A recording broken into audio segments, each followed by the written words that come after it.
So what is the non-surgical facelift? This is a term used to describe placing filler in lots of different places around the face in smallish amounts to create lift. And obviously this is non-surgical, you're not going under the knife, so there's no general anaesthesia involved. So compared to surgery, the risks are much, much less.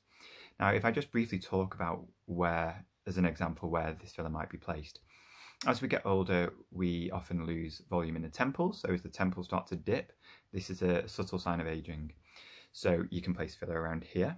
The cheeks also are getting narrower and starting to lose fat and bone. So everything's getting narrower and dropping as well. So we're losing support in the midface, creating a nasolabial fold, flattening of the cheeks, a less feminine look. So around this area, you can enhance the cheekbones, which will create lift. You can plump the midface, and you can treat with a little bit of filler in the nasolabial folds to lift that shadow slightly.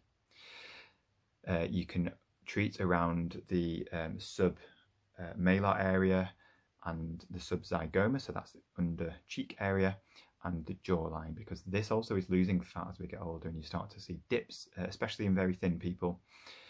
And as the jaw is losing fat, things are dropping and a jowl is forming. So as you're injecting back here, that's creating some lift, which can be really nice, softening that jowl. The other thing which happens as we get older, we lose fat around the lips, which can create upper lip lines, or they're sometimes called smoker's lines, but you don't actually have to be a smoker to get these.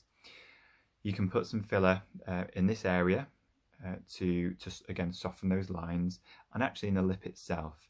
And this isn't to create duck lips or very overdone lips. The goal here is to just restore some of that nice volume and perhaps shape that you used to have, or maybe you've never had, but to give you a more youthful looking lip.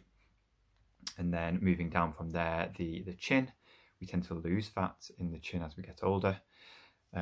So that can create a marionette line, a mental crease or a chin crease, and the chin can start to rotate up. So treating around here can push that chin down slightly, lift those marionette lines, and actually the chin starts to widen as we get older, especially in females.